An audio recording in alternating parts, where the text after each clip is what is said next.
महान बलिदानियों के त्याग से और उन अनगिनत, जो आपने जलियांवाला बाग में सुना होगा किस तरह से वो उस कुएं में पड़े, वहां पर गोलियों के निशान आज भी है। यदि कहीं कभी तुम जलियांवाला बाग जाओ तो देखो जनरल डायर द्वारा दागी गई गोलियां आज भी इस बात का प्रमाण है कि हमारे बहुत सारे स्वतंत्रता संग्राम सेनानी वहां मारे गए थे। विभिन्न बच्चे, बहुत सारे बच्चे मारे गए थे और बहुत सारे जो जिनका नाम इतिहास में दर्ज नहीं है वो भी वहां मारे गए थे। यह स्वतंत्रता ऐसे ही नहीं मिली, इसके लिए बहुत सारे प्रयत्न किए गए, आंदोलन किए गए। अंततः 1947 को हमारा देश स्वतंत्र हुआ। स्वतंत्र देश को एक संविधान की आवश्यकता थी। संविधान वह प्रलेख है, इसमें यह उल्लेख है कि भारतीय जो भी हैं, तुमने संविधान की प्रस्तावना में सुना होगा, हम भारत के लोग, we the people of India. इसका मतलब है कि हम समस्त, उसमें यह नहीं लिखा है कि मैं भारत का राष्ट्रपति, मैं भारत का प्रधानमंत्री, ये नहीं है।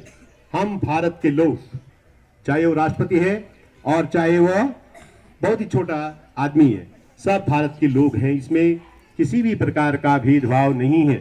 संविधान में पूरी व्यवस्थाएं हैं, जैसे कि तुमने संविधान की प्रस्तावना प्रत्येक पुस्तक के अग्रभाग में अंकित है कि हम भारत के लोग भारत को एक संपूर्ण प्रभुत्व संपन्न लोकतांत्रिक गणराज्य बनाने के लिए तथा इसके समस्त नागरिकों को सामाजिक, आर्थिक, राजनीतिक न्याय, समता की स्वतंत्रता, अभिव्यक्ति की स्वतंत्रता, इस प्रकार से सभी लिए गए हैं।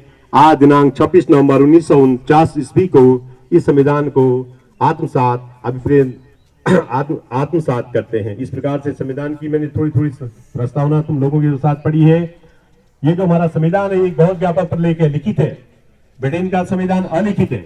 हमारा जो संविधान है उसमें प्रत्येक बात का, प्रत्येक चीजों का समावेश किया गया है। इसमें बहुत सारी धाराएं हैं, उपधाराएं हैं।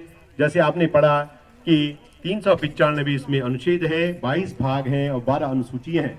इन अनुसूचियों के द्वारा प्रत्येक नागरिकों के अधिकार और कर्तव्य क्या क्या होते हैं, इस प्रकार से उसमें परिलक्षित हैं। प्यारे बच्चों, भारत का संविधान विश्व के संविधानों में सबसे व्यापक है।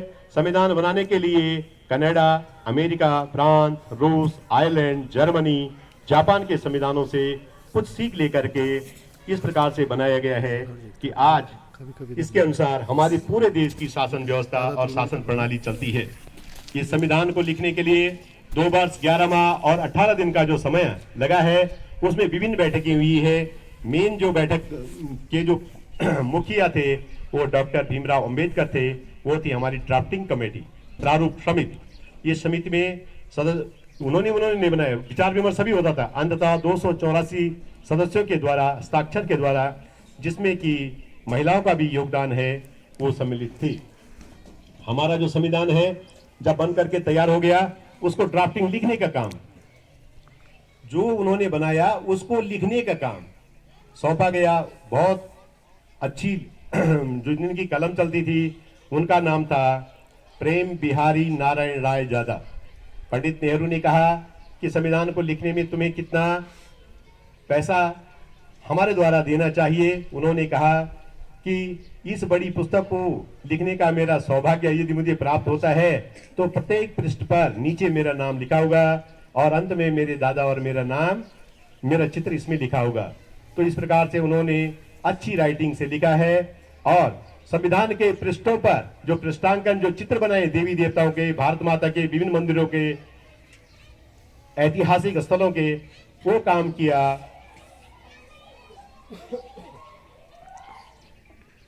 वो दूसरे व्यक्ति थे, वो कोई दास बोस थे। तो इस प्रकार से हमारा जो संविधान है बनकर तैयार हो गया और तब से विभिन्न समयों पर इसमें संविधान संशोधन भी होते रहते हैं। भारत के संविधान में ये उल्लिखित है कि हम सभी समान हैं, किसी के साथ भेदभाव नहीं होगा, स्वतंत्र है, शिक्षा का अधिकार है, धार्मिक संस्कृति का अधिकार है, अपने अनुसार कोई उपासना कर सकता है और यदि जटिलता होगी तो संवैधानिक उपचारों का अधिकार भी इसमें सम्मिलित है। इसमें राष्ट्रपति, प्रधानमंत्री, मुख्यमंत्री, सर्वोच्च न्यायालय के न्यायाधीश, सबका इसमें, सबके कार्यों और कर्तव्यों का इसमें समावेश है। इस प्रकार से प्यारे बच्चों, हमारा जो संविधान है, इस संविधान में बहुत सारी ऐसी धाराएं और उपधाराएं हैं जो हमारे जनमानस के लिए बहुत ही उपयोगी और सार्थक हैं। आज देश निरंतर प्रगति के पथ पर है।